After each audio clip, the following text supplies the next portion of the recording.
Right.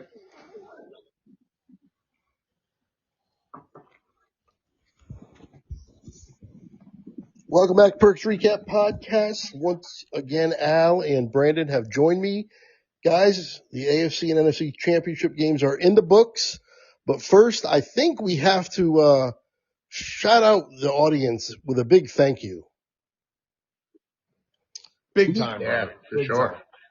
time. Our numbers jumped exponentially this week, and we just want to thank everybody who tuned in, who checked us out, maybe the first time, maybe, word of mouth, whatever the case was. Our numbers really jumped. So, we're definitely really appreciative of that. Yeah, big time, man. I mean, Brandon is now not only awesome at making picks, but he's our official good luck charm. I think Craig and I have been Glad I could help out. I think 50% of the audience joined in because Brandon is 11-1 picking the playoff games, and they want to know who he's picking. That's right. That's right. 11-1. There's no magic formula. I think we have a chance to move the Super Bowl line here with Brandon's pick.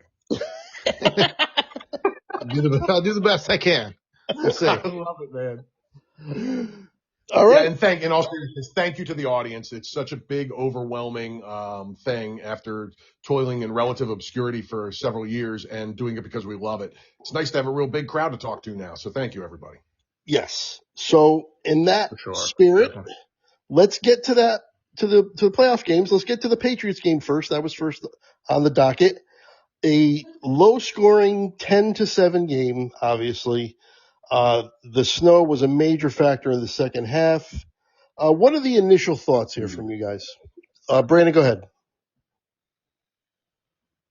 Yeah, shout out to, there was a listener, I think a couple of weeks ago that commented on one of the videos. I think it was the Patriots and Houston game. Sorry, I didn't get the name before we I got think on. that was but I just Bob. happened to think about it now. That's And Bob. okay. And he basically said, we weren't paying enough attention to the weather. And I thought about that like right as I finished picking this game last week. I mean, got the result right, but yeah, this was just a slog of a game. The weather definitely dictated a lot. Game started out and Stidham hit that one, nice pass after having a rough first drive. But hit that one pass and I think he kind of fooled the coaches a little bit. They kind of had probably a little bit too much confidence in him after that. Sean Payton went for it on like a 4th and 1. He probably should have taken the points there. Yeah, let's pause right now and talk about that for a little bit because that was the call of the game. Dumb mistake that was. Why would you, when I'm sure they knew the weather forecast. And you can kind of tell that this was not going to be a high-scoring game. You take points anytime you can get them, and that literally was the difference in the game. Yeah, and on top of that, if you're going to go for it, which I don't agree with, but if you're going to go for it, what was that play call? Yeah, terrible. Yeah. Because you knew they were going to bring it out. It was unbelievable. They brought the house, and you knew it was half a yard away. Oh, that was crazy, dude. That was crazy. Yeah. But I really think that, Stidham hit that play early on, and they're like, all right, we got something here. And they just kept rolling. They were, thinking he was going to hit another throw like that, and he never really did, although the game plan wasn't that great either. But he just never kind of had another great throw in the game after that. Granted, the conditions, as we said, played a huge role. But in the second half, it just seemed like when the conditions got worse, really the biggest weapon in the game was Drake May's legs, making those plays that he had to. So complete slog of a game. Al, what did you think about it? Yeah, man, this was a fun weather game. It wasn't beautiful in any way, but it was still fun. And yeah, Drake May's legs was the ultimate difference in this game. Did you guys see too that on that last 4th down where he ran for 6 yards on 3rd and 5, I think it was, he wasn't supposed to, that wasn't the play call. He was supposed to hand it off. Really? You guys see this? I did not. No. Yeah.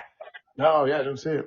There was a quote from his left guard saying, basically he saw May taking off and was like, what the heck? That was supposed to be a sweep right to Ramondre Stevenson, and he just, whatever he saw, he said, screw it, I'm running left. And that's how they clinched the game. Talk about, the Wow. weather causing a lot of problems here. We have 206 total yards for the Patriots and 181 for Denver. Like you said, slog of a game. No real penalties to speak of, which is great, but it just came down to the rushing. 141 rushing yards for the Patriots, and that was the difference. And I kind of said it last week. Like I was concerned about Denver's ability to run the ball in a game where it seemed like they were probably going to have to. They have a backup quarterback. The weather's not great. And the Patriots just had Ramondre who can kind of out-physical you. That's like his best attribute. So to me, it was just kind of a game where the Patriots just had more of the pieces that you need to win this type of game. I don't really know what to do with May's performances over the playoffs. It's like he's not playing that well. They've been bad. He's not playing bad. I think they've been bad. Like he's not terrible. The first game he was okay, and the second game, but he was. If you just look at the stats, it was terrible. But you got to factor in the conditions. You know what I mean? Yeah. That's why I say that. The weather. All right, real quick, I'm going to show you guys something. This is you know how everybody's talking about the easy path that the Patriots have had? Yes. Uh-huh. This is their schedule from week 1 to week 18. The resulting, the team that they played, what happened to them at the end of the year, and it's all about basically when you fire a coach, what is the situation? Why do you fire a coach? You fire a coach because you don't have enough wins or you need a change, whatever the case is. It's not good, whatever the reason is, right? Yeah, nobody gets fired because your team did great that year. Right. Week 1, they played Oakland. Oakland fired their coach. Week 2 and week 3, the teams they played fired their coaches. Week 4, they played an NFC South team, which was terrible, the NFC South. Week 5, fired their coach. Week 6, NFC South. Week 7, week 8, week 9, fired their coach. Week 10, NFC South. Week 11, Jets. Week 12, Bengals when they were a mess. Week 13, 14, they were out by week 13, week 15, week 16. The teams they played all fired their coach. Week 17 was the Jets. And week 18, the team fired their coach. That's incredible. And then they get a team with the starting quarterback with a broken ankle in the championship game. Yeah, that's incredible. Mm-hmm. They're a good team, but boy, did they get the red carpet rolled out for them. Yeah, it's fascinating, man. They have a really good D, and they have. I'm still not sure what that offense is. I think it's good, but not great. They're one of the more interesting teams to ever find their way into the Super Bowl. It's a fascinating route. Certainly one of the most interesting routes there. No doubt about it. Yep. And as for Denver, good year. Obviously 14-3, nothing to sneeze at. We'll see where they go from here, but I don't think they're really going anywhere in terms of like the future still looks pretty bright, I think. And they're going to be a force again next year. No doubt. And they fired their offensive coordinator. Yes, they did. Yeah, definitely. Yep. Okay. They are. Listen, that AFC West, man. That AFC West between them, the Chargers, and listen, I have a hard time believing the Chiefs are going to be under 500 for very long. So that is and the Raiders just are going to stink till the end of time. So that's a really top-heavy 3-team division. You know, it's funny. The Jets. I was talking to my girlfriend about this earlier. The fact that the Jets cannot find anybody to take any of their coordinator jobs. They're offering the people and they're turning them down. They offered it to John Gruden, who has been effectively blackballed from the league ever since his racist and he said emails no. came out a couple of years ago. And he said he wouldn't even go to visit them. He doesn't even want anybody to know he was in the building, basically. Yeah, he'd rather be associated with his emails than the Jets. Yeah. Wow. That's crazy, man. The only team having a harder time is the Eagles. Yeah, they can't. they they can't find anybody for their OC. What's going on with that in Crazy, Philly man. land? And There is it is hard to figure. They have been turned there's a lot of like they weren't turned down by Mike McCarthy because they never got him in the building, so that's just not including him. They've been turned down by 5 people. Charlie Weiss Jr., Zach Robinson. Oh, go ahead. I'm sorry, but why? They got pieces there. Why would somebody not want to go to the Eagles? Well, there's one factor that you can't dismiss. I'd like to dismiss as a Philly fan, but you can't dismiss it. The coordinator just got fired, got his house egged repeatedly during this football season. Philly has a reputation as a tough town, and it lives up to it, and in a ridiculous manner sometimes. So that's got to be a factor. Other than that, though, I can't figure it out because this is a team that won the Super Bowl a year ago. This is a team that has massive offensive weapons. There's differing opinions on Jalen Hurts, but I don't think anybody thinks he stinks. You know, whether you think he's great or just good or mediocre, somewhere in the middle of the league or at the, I don't think anybody has him in their top 5. Nobody has him in their bottom 10. You know what I mean? So I don't know. I can't figure it out. What about last thing on this? The A.J. Brown factor. Did he write his ticket out of town? You think does he start week 1 next year? Is he on the Eagles? That is this is the other thing that came out just today. Adam Schefter. Did you guys hear this? Adam Schefter dropped what was that, Brandon? I said, no, I haven't. Okay. So old Shefty dropped a little here's the headline. Adam Schefter setting the odds on the mysterious Eagles news that Adam Schefter mentioned on 97.5 this afternoon. That's one of the local sports talks channels in Philly. He basically, they talked about the OC job and what's going on there, and he didn't have any real new theories there. But then he said there's going to be some big Eagles news come out in the very near future. And now Philly is aflame with what this news is. Is it an A.J. Brown trade? Is it another shoe to drop in the coaching staff somehow? Is it did they pull something out of the woodwork for the OC in a good way? Because everybody's expecting to be disappointed at this point. Nobody knows what to make of this Schefter comment, and he wouldn't say. So I don't know what's going on in Philly. I don't know what's up with this OC hunt, but Schefter just dropped bomb, the A.J. Brown thing. I'm 50-50 as far as whether he's going to be back next year or not. I don't know. I can't figure that one out. I don't know how bad it actually got between him, Hurts, and the coaches this year. The media made a huge deal the year before, and it was never a problem. The media made a huge deal again this year. It seemed to be a problem. So I'm not really sure where the truth of it is. You know what I mean? I'm right there. Yeah, I would think that even with a little bit of the disarray, I would think that somebody would be interested in taking that position and even just possibly, springboarding their career. I mean, I don't think that it'll be so bad that Philly won't be competitive next year. And as long as you're competitive and you have decent results on the offensive end of the ball, then you could potentially just move there to another job that might be, that might help your career. So, well, it's certainly, and Brandon, right with that, man, it's certainly been a launching. If you want to be a head coach in this league, go become a Philly coordinator because we keep losing it to head coaching jobs. Thank goodness Vic Fangio is 100 years old and already had his shot and isn't going anywhere because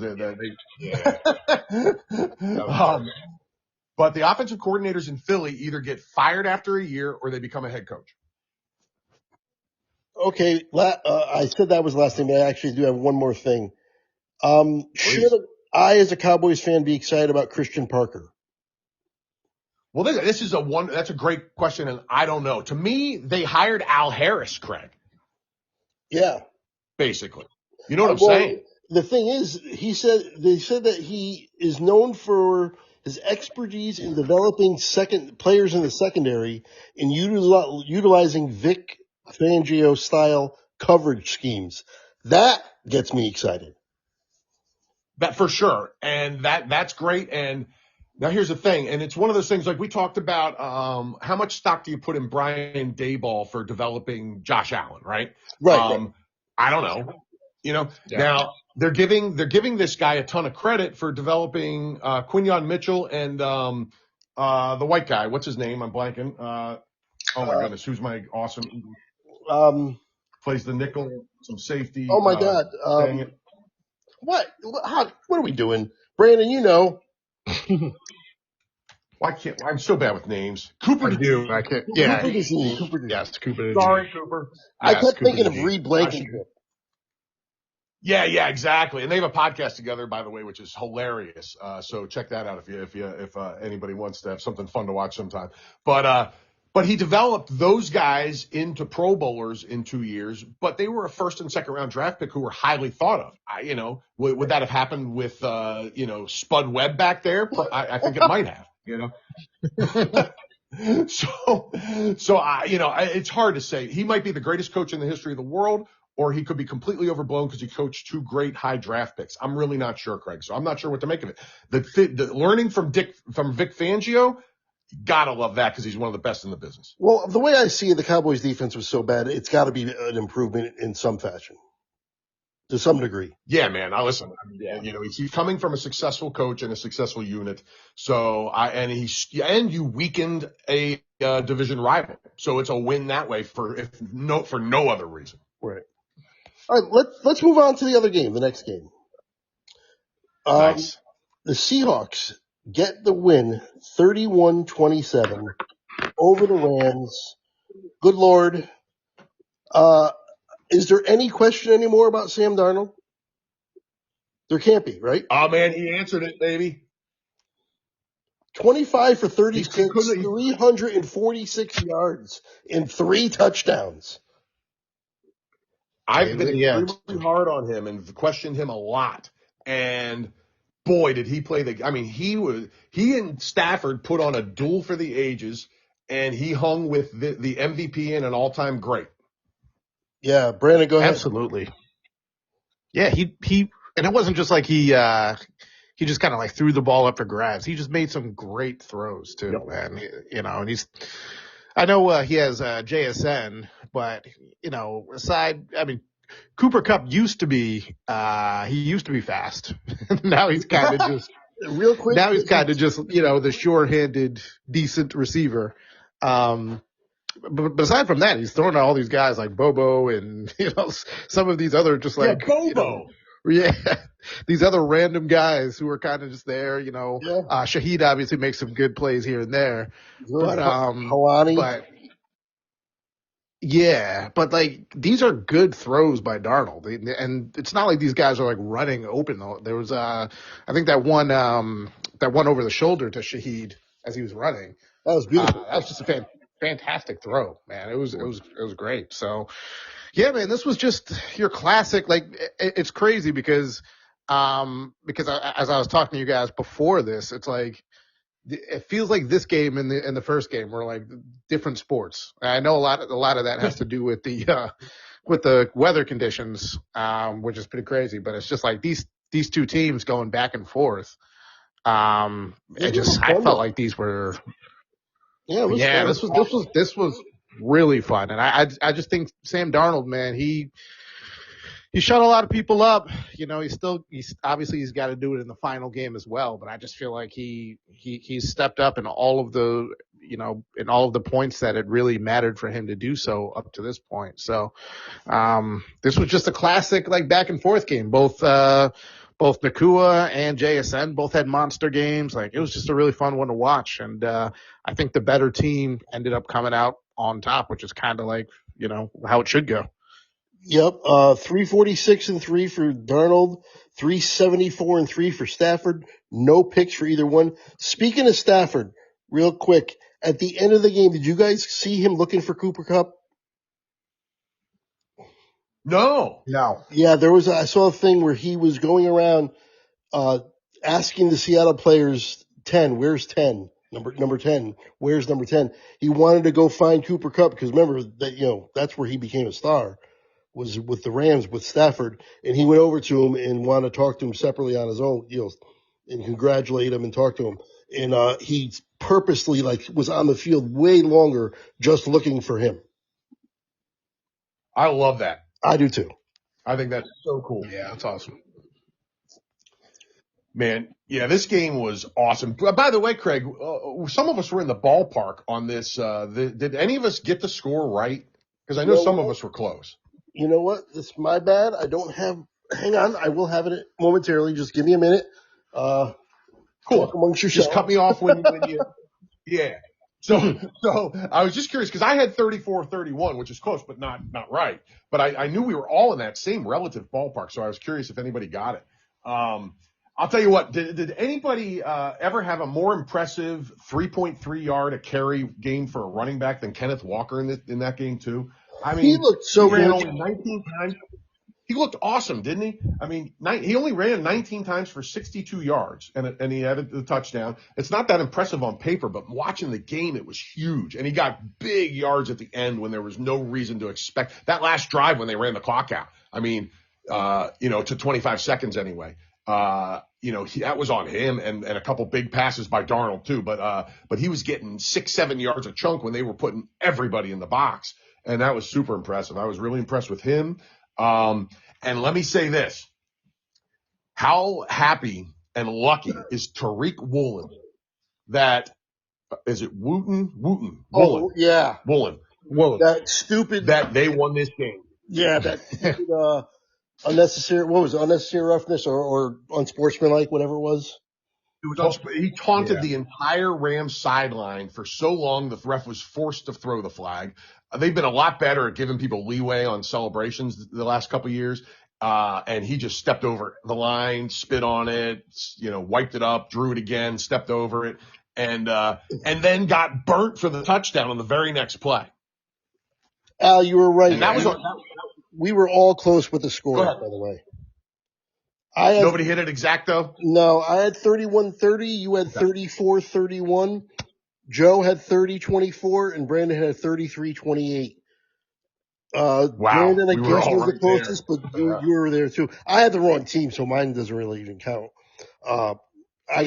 Me and Joe got the Rams wrong. We all got New England right, and you guys were two for two.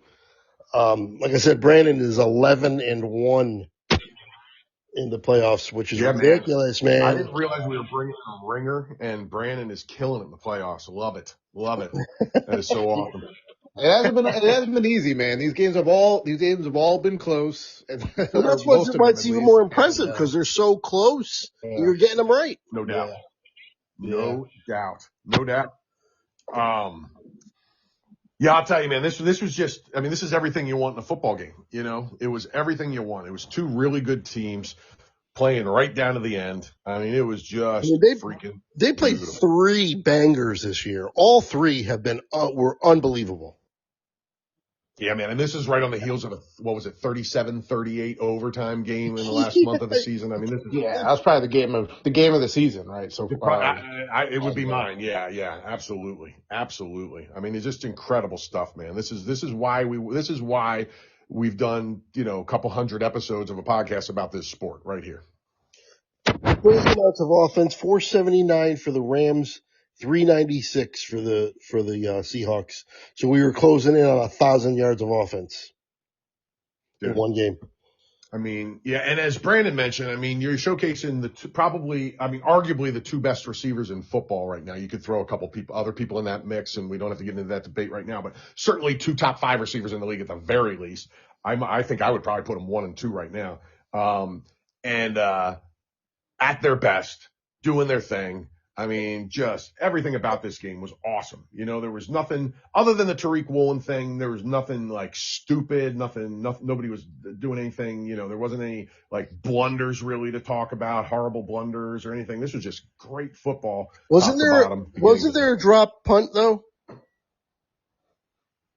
Yeah, there was. Oh yeah. Oh no, there were turnovers, yes, but no, I'm with you. That there were turnovers. I just mean like big, like in the game defining moments, something absolutely stupid and definitely, and also good no flags at the end. Yeah. To debate about. Yes. Okay, absolutely awesome. And by the way, you know who had the only sack for the Seahawks? Who? Oh, DeMarcus Lawrence, former Cowboy. Yep. Sure glad we let him go. Interesting too. The game was still interesting, even though nobody scored in the fourth quarter. Yeah, that's Yes, and it felt like Yeah. it was so like I kept expecting the Rams to score every time they got the ball in that quarter.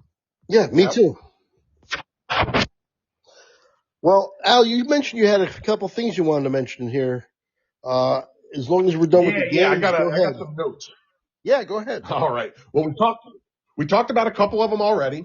We talked about the Cowboys hiring Christian Parker, and we talked about the Eagles offensive coordinator woes. So we can skip past that.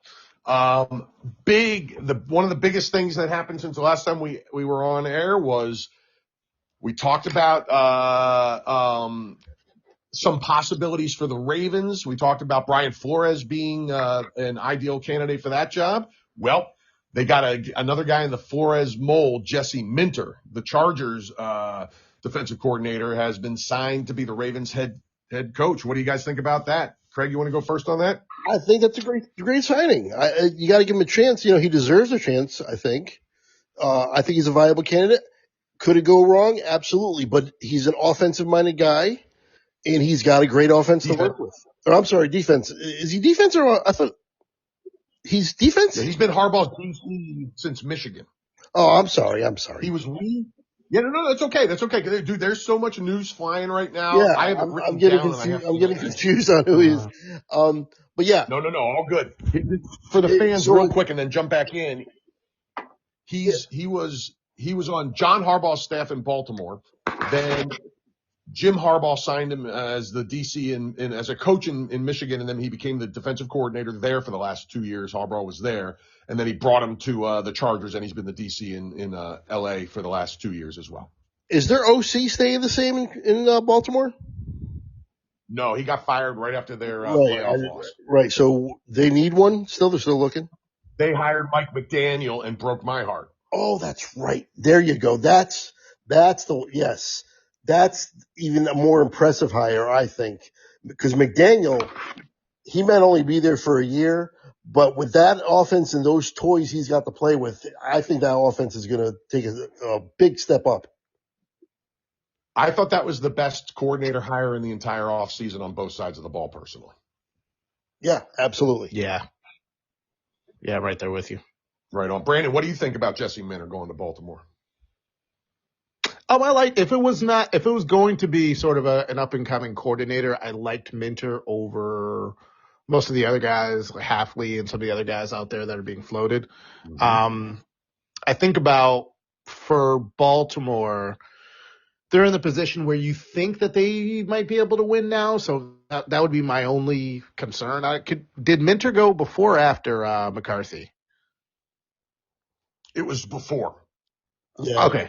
I don't know if that's a fit, McCarthy there, but that's one of those where it's like, all right, well, do you go with the established vet who's probably going to get you 12, 13, well, maybe not 12, 13, but 10 wins probably minimum or something like that?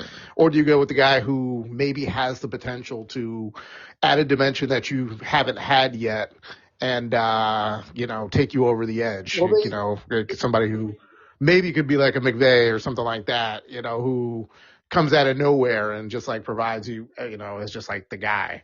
So I don't know. But I liked him as a coordinator better than any of the other candidates, and I think he was probably better primed to be a head coach. It's a ceiling and floor thing. It's a ceiling and floor thing. Yeah. He's probably got a higher ceiling than McCarthy, but McCarthy has a higher floor. I think Minter can crash and burn, where McCarthy is not going to crash and burn at all. That's perfect. That's perfect. So it's really interesting the contrast between the way that Pittsburgh decided to go and the way that Baltimore decided to go, considering that they're rivals. Yes, which that's what we're talking about next. And before we move on to that, real quick, the one thing I want to say again is, for me, I like Brian Flores better than I like Jesse Minter.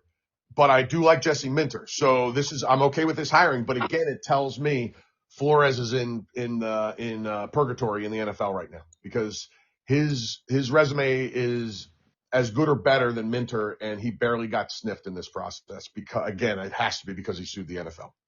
Yeah, this is probably as as high as he's going to go.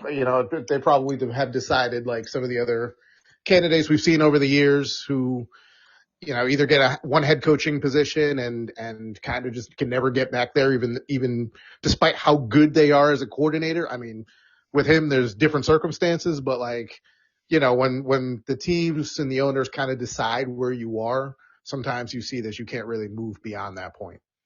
Yeah, and man, there's just not a whole lot of people floating around the league that actively sued the league they're working for. So it throws a real interesting thing into the work. So yeah, I think with that in mind, I think he wasn't going to get hired. I think, so Minter is the next best, most interesting candidate on the board as far as, young with upside. And that's not to say it's a second best thing. It's just, interesting to me, the whole, Flores story. But yeah, I think this was a good hire by the Ravens. I'm curious to see how it ends up. I haven't heard who their offensive coordinator is yet. If they made the hire, I didn't catch it. I don't think they did, but if I missed it, I apologize. But yeah, this is going to be interesting. They might get back to Raven D over there, Yeah, that's another thing. Yeah. They've always been known as a defensive team. When they've been really good, they've always had a good defense. Not so much this year. So maybe, that is the concerted effort to get back to that with the offensive mind of McDaniel. That's a hell of a combination. Sure. Yeah, man. No, it's fascinating. I am absolutely fascinated by this offseason in the NFL. Okay. Now, Brandon mentioned it already. Let's talk about Mike McCarthy to Pittsburgh. Brandon, you want to go first on this one? Sure. And I kind of, although I understand it, I'm kind of a little bit weary on this just because they don't have a quarterback. I mean, unless they're going to run it back with Rodgers. Well, real quick, quick interjection. So it's a surprise of me, and I think many, Mike McCarthy is welcoming that. So keep going. Yeah. So that feels kind of weird to me that's his, that he's deciding to go that direction. But he might be like it seems like he's kind of like one of the, like Harbaugh was kind of with the Giants, where it's like he really respects the history of the league. He really respects the organization. He loves what they're about. So to me, this was, as we kind of just discussed before, this is kind of to me, a safe hire. But I would be a little bit more concerned if I was Pittsburgh, just because to me, McCarthy is able to kind of steer the ship when he's got a decent quarterback, but I haven't really seen anything when he does not have a Dak or an Aaron Rodgers when he's a little bit better, or or younger. Sorry, younger and better. Yes.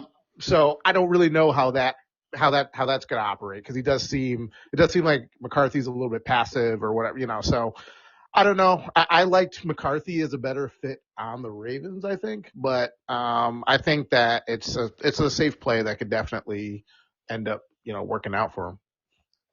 Right on. Yeah, that's totally reasonable. Craig?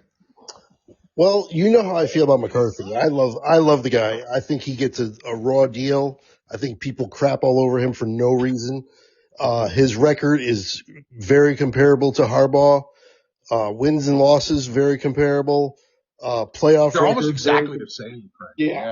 Yeah. But yet he does not even come close to being held in the same regard. And I don't quite understand. Which is so weird. I'm with you. I mean, he went to Dallas. I mean, you talk about he always needs a quarterback, and I understand that. But he went to Dallas, and they were kind of floundering, and he goes 12-5, 12-5, 12-5. Now, can he get them to a Super Bowl again? Probably not, to be honest. But he's not going to be any worse than they've been, because they've been getting to the playoffs on a fairly regular basis and getting eliminated. Maybe he'll get you another win or two here and there for the playoffs. Maybe not get them over the hump, but they're not going to be a dumpster fire. It's a very safe hire, like you said. And I said it before about the Baltimore one, was they went for the high ceiling in Baltimore, and in Pittsburgh, they went for the high floor. There's no way that he won't do well in Pittsburgh. There's just no way. I agree. Listen, both of you guys make great points. I think it was so weird seeing the difference between how Harbaugh and McCarthy are viewed, because when you look at their numbers, they are almost exactly the same. The one difference between the two of them is McCarthy went out 12 and as a 12-5 guy who made the playoffs, and Harbaugh went out as a 8-9 guy who didn't. And you know here's what I mean? another thing. So here's another thing. Yeah. McCarthy did it with two different teams already. He already went to a different destination and had success again. And Harbaugh hasn't. Absolutely. That's true. Yeah, that's true. Great point. That's another check in his column. Yeah. Does Rodgers come back now? Thing. Does Rodgers come back for one more year? I mean, listen, right now on their roster, they have Mason Rudolph and Will, the guy from West Virginia, Will something. Will Greer. Howard? Yeah. Will Greer? I think so. Oh, Greer. Yeah, Greer. So right now, that's who's on their roster. So, I mean, they're almost a lock to draft a quarterback in the first couple rounds for sure, but they're going to need somebody to play this year, and I doubt they want it to be Mason Rudolph. So, if Rodgers wants, I think we're going to have a nice, long, annoying Aaron Rodgers storyline again this offseason. ESPN, please don't play it up like it did the last three. But I think in the end, it's just going to come down to what Aaron Rodgers wants to do, because it sounds like McCarthy's willing to have him with open arms, which was interesting and a little surprising to me after the way it ended with those two. Absolutely. In Green Bay. Yeah. Yeah. All right. I can see it for sure. Fascinating. If I had to bet right now, I would bet Aaron Rodgers is their quarterback next year, because I don't think he wants to go out like he did. But I don't know. You can only do that for so long. So let's see. We'll see what the gods of hallucinogens tell him in the offseason. When he goes in the dark for 3 days, see what he comes out thinking. I love it. All right. 2 other head coach positions to talk about. Just today it came out that after all this, the Bills promote Joe Brady, their offensive coordinator, to head coach. Craig, you take this one first. What do you think of that? Surprised it's not Dable. To be honest, I really thought for sure it was going to be Dable. And now he goes to Tennessee, right, as the OC. That's right. Apparently him and Saleh became big buddies while they were both in New York. I never knew that. Yeah. I mean, it's funny. The 2 New York head coach failures are both in Tennessee now. One working under the other. Yeah. Crazy. The 2 fails in New York equal success in Tennessee. We'll see. Yeah, that's going to be fascinating. Dable with Cam Ward will definitely be interesting. See what he can do with him. Oh. But anyway, I have no problem with the Joe Brady promotion, but it seems like the Buffalo fans are not too happy with this. So maybe they know something I don't, but I don't have a problem with it. I see him as a good, he should be ready to go for this. He should be prepared for this. But like I said, it doesn't seem like Buffalo fans are happy with this. Do you guys know anything about that? About the Buffalo fans' reaction to this? Well, what it is from what I was reading is that it's just, if you're going to get rid of the old head coach, Sean, and McDermott. Thank you. If you're going to get rid of McDermott after having the best win percentage of any head coach in the league for the last 9 years, more than a lateral move was expected, and then an in-house move. Right. You expect fireworks and big names when you get rid of a coach that's successful. And it could be more of the same. It could be more of the same. Yeah. That's right. So it seemed to be the tenor of the disappointment to me in the stuff I was reading. I don't know, Brandon, if you heard anything else. No, that's pretty much it. I mean, we talked about it last week. It's kind of like the Bills organization kind of just like threw him under the bus and then just fired him after winning the most amount of games, Al, as you said, over the last 9 years, and then to hire to promote an offensive coordinator who's already within the building is kind of insane to me. It just doesn't make any sense. I don't have a problem with him in general. I don't really have too much of an opinion other than Buffalo's offense has been good, with limited talent. But they still, go ahead, Brandon, finish up and then I'll go. Sorry. Yeah, but I was going to say they did, I mean, I guess they did what they could with their talent, but they did underachieve a bit. Given where, you want them to be. But that's not Allen's fault. He just doesn't have the guys. So I don't know. This was a puzzling move to me to go this direction, other than just if Sean McDermott's just hated throughout the building, which I haven't seen that in any of the reports. Right. Agreed. Well, here's a novel idea for them. How about you get a receiver, like a legitimate receiver? Exactly. Yeah.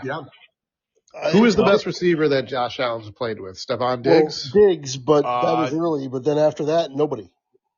And now it's Khalil Shakir, who should be a solid number 2 or a great number 3. Right.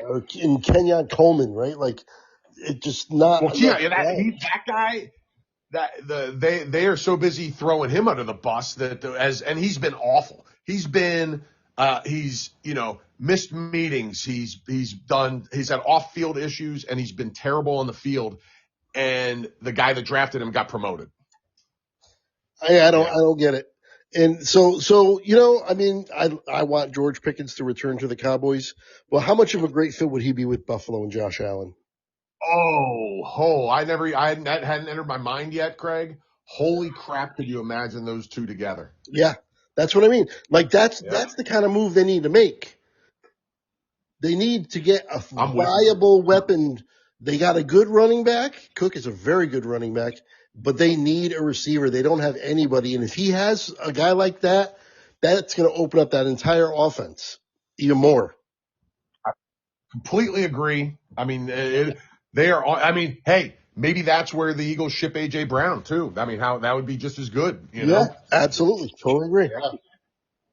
I mean, there's some possibilities out there, free agent and trade-wise, for them to really improve that receiver room this offseason. And it's about time they do it for, arguably the best quarterback in the league. And I think we all agree that we'd take him over anybody in the league. Yeah, he's my number 1. Yeah. Just about. Yeah.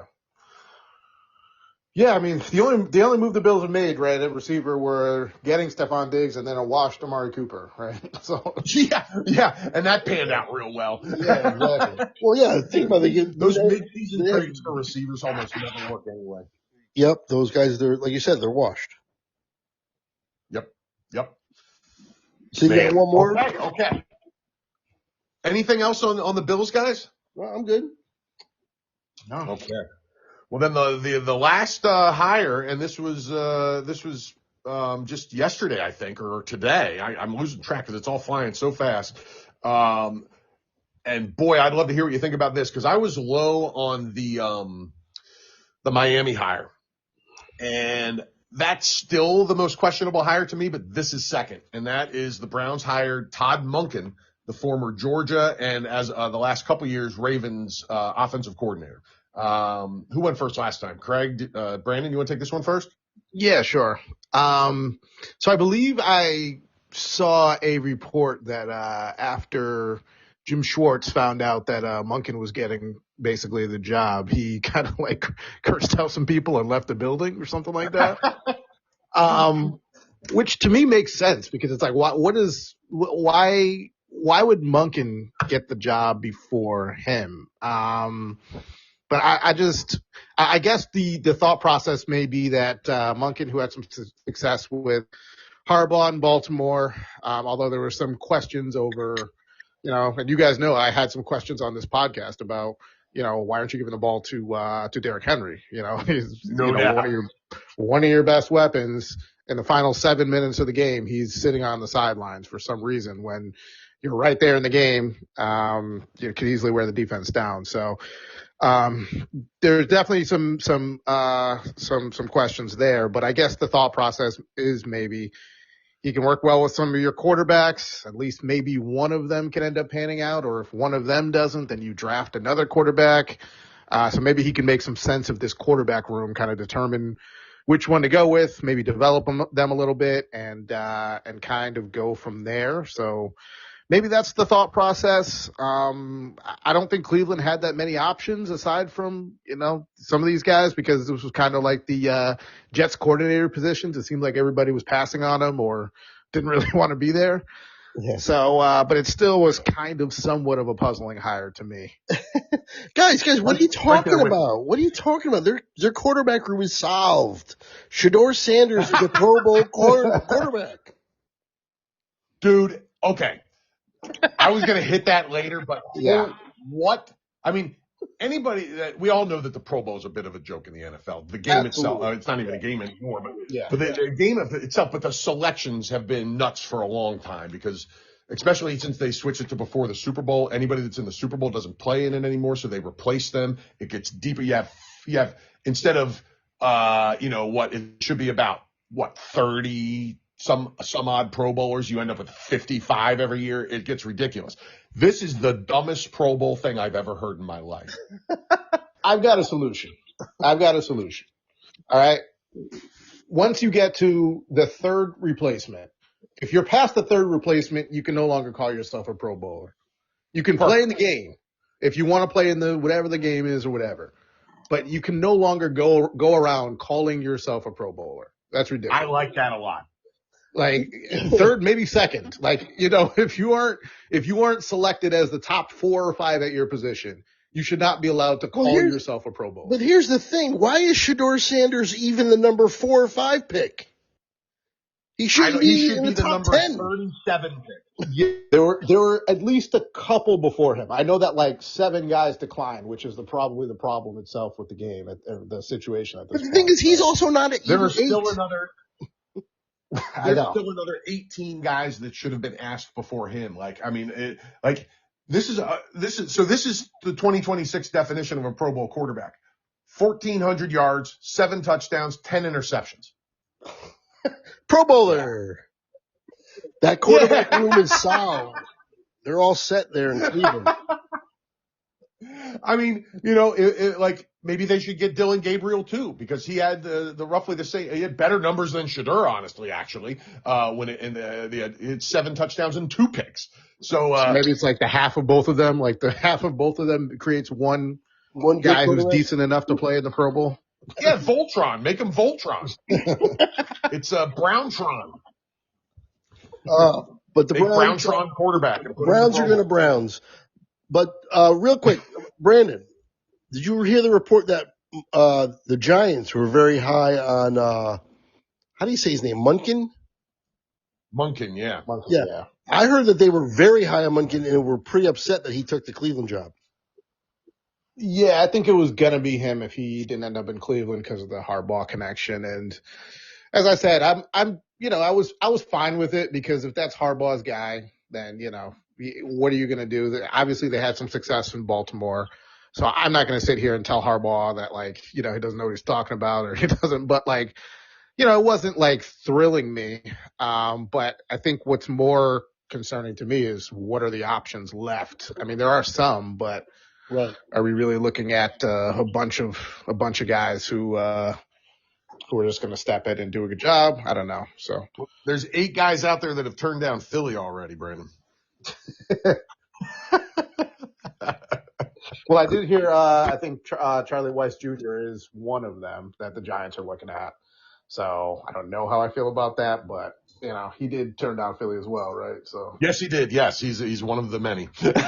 As a Cowboys fan and not a Philly fan or a Giants fan that you guys are, I would say the more attractive job as an offensive coordinator might be surprising. I think the more attractive job is the Giants job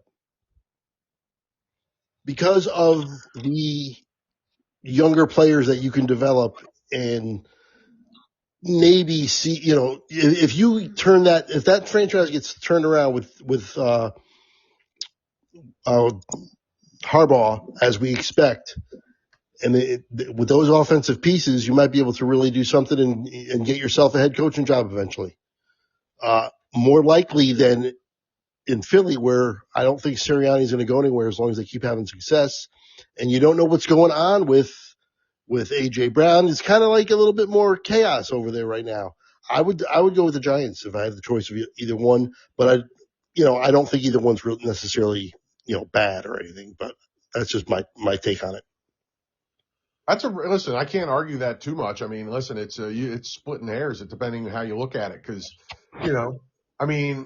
I will say the Giants haven't been spawning head coaches from the offensive coordinator position left and right for the last half decade. Absolutely So, not. But I will say it's interesting that we're even having this conversation, given one team won the division and one team won 5 games. You know what I mean? Yes. So, and it's a reasonable conversation. It really is, given where the Giants drafts the last couple of years and their offensive weaponry right now. And it's a reasonable conversation. Yeah, I'd still say Philly, but at the same time, I haven't had to interview with Sirianni yet. So who am I to say? What? Yeah, I don't know what the league-wide percent like I was with 2 Giant fans. I went and saw Dave Attell on Saturday night at Sunnybrook, comedy legend. Yep. And when we were on the way up there, me and shout out to my buddies Gav and Ty, who are Giant fans through and through, and Ty very seriously told me that he thought Nick Sirianni is a garbage coach. And I said, well, how do you reconcile that with the fact that he has one of the best records in the history of the NFL in his first 5 years and has gone to one another Super Bowl? And he listed off all these, different reasons why he thought that he still sucked even though the Eagles won. And I don't agree. I think it's kind of silly, frankly, but it's enough weird stuff has happened with him that I understand the conversation. The fact that you can even have that conversation realistically and semi-reasonably with a guy with the success of Sirianni in the first 5 years tells you how weird it's been. You know what I mean? Yeah, but this is results-oriented business, and the results speak for themselves. That's all that matters.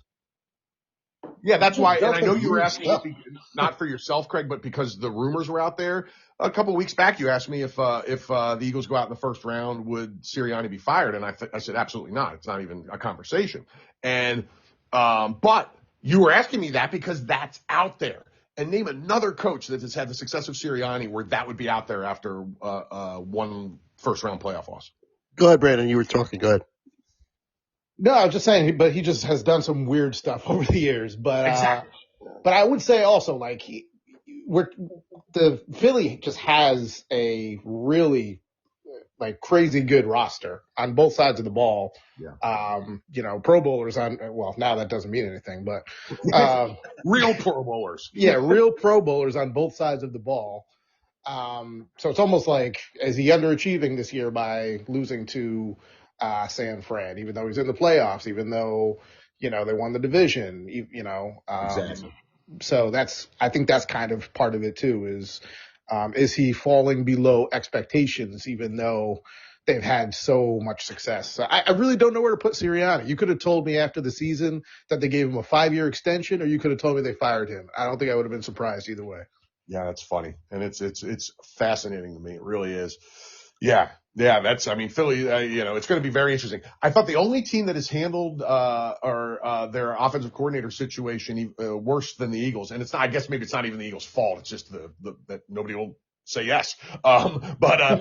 Is the Jets, who is they're arguably the least desirable organization in football to work for, probably them and the Raiders, I would say.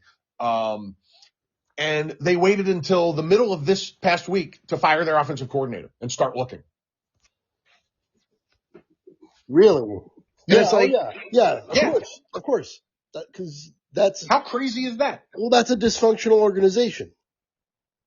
Exactly. Boom. And big surprise to turned them down.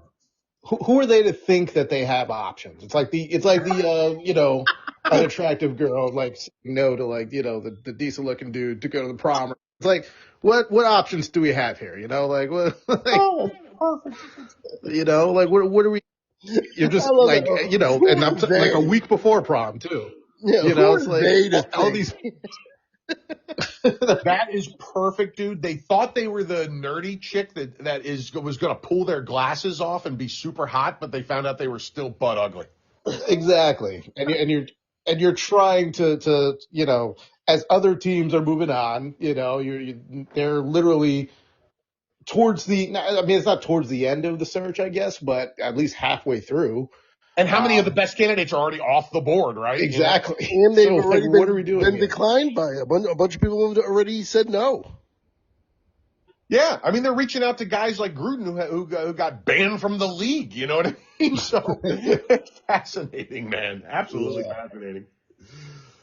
All right. Anything else about that before we move on to the last couple things? I'm good. No, good. All right. Well, the last thing I have, and if anybody has anything else, I'm all ears, but this is not a coaching thing. This was, let me tell you how much I love this because, Brandon, I'm sure you've picked up on this already, and Craig knows my feelings. I got to tell you how much I loved, and I mean loved, Bill Belichick getting snubbed on his first round of Hall of Fame. Let's go. Don't get me It's about wrong. time some karma came back for cheating against my Eagles and how many other teams they got caught cheating against along the way. Let's go. Take it away. I am not a New England fan. I hate the fact that they're back. And you might be surprised. I think they should be embarrassed for not putting him in the first round, in the first ballot. I think it is an embarrassment to the Hall of Fame that he is not in the first round. Interjection, Craig, and take your time and answer this. Then why should Barry Bonds not be in the Hall of Fame? He should be. Also, an embarrassment that Barry Bonds and Roger Clemens and Alex Rodriguez are not in the Baseball Hall of Fame.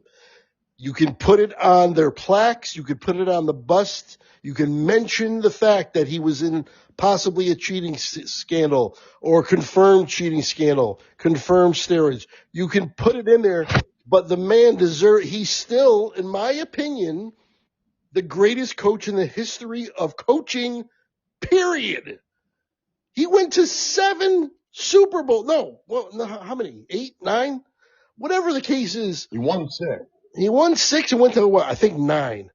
Got caught cheating in 2 of them. Got caught cheating in 2 of them, absolutely. And you know what? I would probably say he probably cheated in like at least 2 others. But you know what that means? That's still 5 Super Bowls. Anybody with 5 Super Bowls, even, or 4, all right. Anybody with 4 Super Bowls is in automatically without question. I think it is ridiculous that he's not in as the first ballot. I love it. Brandon, keep going. Yeah, I'm kind of with you, Craig. Maybe I'm the wrong person to ask because when it comes to the cheating thing, I just don't care that much. Like, I just don't know where it stops and where it ends, right? When you talk about Barry Bonds, it's like, what a lot of people have said over the years is that other people started juicing, and Barry Bonds was doing the same thing without juicing. And then he was like, all right, well, imagine if I juiced, how freaking dominant I would be. So then he starts juicing and he hits all these homers. Like, I don't know. And I mean, yeah, I'm kind of with you in terms of that.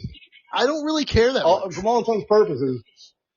Yeah, like Bill Belichick. Real quick, Brandon, real quick. Yeah, I'm so sorry. Craig, then explain the hatred of the Astros. See, to me, that's different. That's not an individual doing steroids. That's a team. That's what Belichick did with Spygate. That was a team cheating scandal. Yeah. I mean, maybe I don't care that much in terms. Oh, see, it's hard to explain exactly. My feelings towards the Astros was it because it was, you know why? It was directly against the Yankees. I was about to say, I'm annoyed by that. Mine was directly against the Eagles, so you understand where I'm coming from. Right. But overall, I do care enough that those guys are not in the Hall of Fame, but I do care enough that they should have their plaques, and it should be mentioned on their plaques. It should be part of their plaques, or even a separate section of like the steroid era in the Hall of Fame or whatever for baseball. I'm with you on that 100%. Right, but they should be in the same. And I'm with you. And listen, I have no problem with Belichick having to wait a year because he cheated, but he should be in eventually. Right. And I don't care that much that he's, I'm not a Belichick fan, so whatever, it's fine with me. But I do think it's ridiculous that he didn't get in on the first ballot. But go ahead. And Brandon, I'm sorry I cut you off, but I know Craig's feelings about Houston, so I had to cut in there.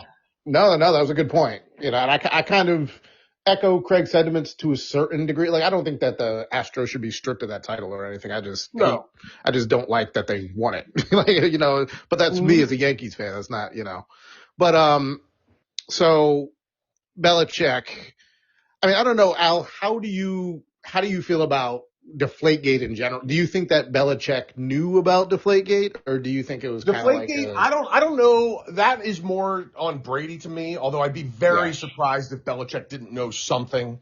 That guy's too smart and too aware to be oblivious to that kind of thing, I think, personally. That's more a Brady thing. The big one to me, and it always has been, is Spygate. I mean, they were recording opponents' locker rooms and practice fields. That is over and above. That's worse than anything Houston ever did to me. That is a level of subterfuge that is CIA worthy. I mean, it is astonishing the level they went to cheat. And they are the only team in the history of the league that cheated so badly it cost them a first-round draft pick and $500,000. Yeah, so I could agree with that. I definitely think that's a blemish. And like Craig said, if you want to throw that on his plaque, fine. But I think he's a first ballot Hall of Famer, and I think there's no way they're not going to put Brady in first ballot. So if you're gonna exclude Bill Belichick, then you should exclude Brady or make Brady wait a year or whatever. But the Pro Football Hall of Fame I've always thought was ridiculous. T.O. waiting a year was ridiculous just because people didn't like him. T.O. had to wait 3. A few years, yeah. Which is absolutely nuts. You're right. It's just dumb. So, I think he should have been a first ballot Hall of Famer. I think he'll get in within the next couple of years, if not next year. So I think he'll get in next year, and he should. And I'm with Craig 100% on the. Just make a note of it. Just make a note of it. Yeah. On their plaque. I have no problem with that. I have no problem with that at all. If they mention it on all those guys, but I think they all should be in. Yeah, listen, I'm fine with that. 100%. I agree. I totally agree. I just, as an Eagle fan who watched the Eagles fall short on their last minute drive to come back, I think they lost by 4, I think it was. And the Patriots knew every play in their book and their adjustments that entire game. So that has just disgusted me for years, and I'm just happy to see him have to pay for it on some level finally. Because $500,000 didn't mean dick to him. No, that's true. So one more thing, if we can switch gears for a minute. I think you know where I'm going with this. So Eli Manning didn't get in either. Do you guys think Eli Manning is a Hall of Famer? Oh, man. Craig, go first. I'm curious as a Giants fan, the other NFC East rivals. Eli Manning will get in the Hall of Fame. Eli Manning should get in the Hall of Fame because he is a 2-time Super Bowl MVP, Super Bowl winner, and beat that undefeated New England team. The problem is his records and numbers around those 2 Super Bowls are average to even below average. His all-time record is 500. It's like, I think it's exactly 500. And he's led the league in interceptions multiple times and had over 20 interceptions multiple times. So that's why he's waiting, but I think he will eventually get in. But the waiting, I think, should have been expected, and he will probably wait until like the last chance he has and then get in. This is such a tough call. Like, it's a fascinating call because he has one of the most memorable passes in the history of the Super Bowl with the helmet catch. He has been incredible in the clutch, like Craig said, and then he's been just astoundingly mediocre in the postseason at times. It's so hard on this one. Like, I honestly don't know. I would have no problem if he went in, and I would have no problem if he didn't. I'm right on the edge with Eli. I don't know. It's such a hard call. I mean, I was looking at, I was trying to look at some comps, and it's hard to find an exact comp because you can't go old school. You can't go anything before the 2000s because the pass game was so different that nobody threw for 57,000 yards. You know what I mean? Yeah. Right. Now he had 120 more touchdowns than interceptions, which is, not horrendous, but not great stacked up to other Hall of Famers. His completion percentage, 60%, is on the low end for Hall of Famers of his era. You were right, Craig. His record is 117-117. Yeah, 500. Yep. Listen, I hear nobody making a case for Joe Flacco in the Hall of Fame, but he won one Super Bowl, had a couple great playoff runs, had 100 more touchdowns than interceptions. He just didn't play, he didn't accumulate the numbers because he wasn't a starter as long as Eli. It's a tough one, man. I think I'd probably vote for him at the end, like Craig said, but I'd have to think about it long and hard and have to do a lot of looks at comps. Yeah. Where are you on that, Brandon? Yeah, please take it.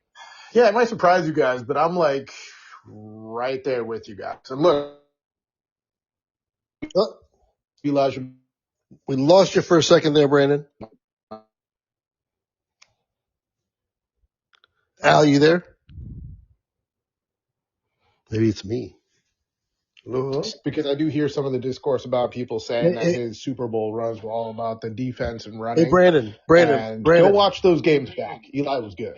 Yeah, Brandon, real quick, I'm sorry. Can you just repeat that? Because we lost you, or at least I lost you. I didn't hear anything you said. I didn't lose him. Okay. The listeners probably heard him, Craig. Oh, okay. But go ahead. Just a quick sum up then. Okay. So I can hear. I'm sorry. I lost you completely. Okay, sorry. Yeah. Okay, sorry. Yeah, I was just saying that I love Eli. He's the best Giants quarterback of my lifetime. I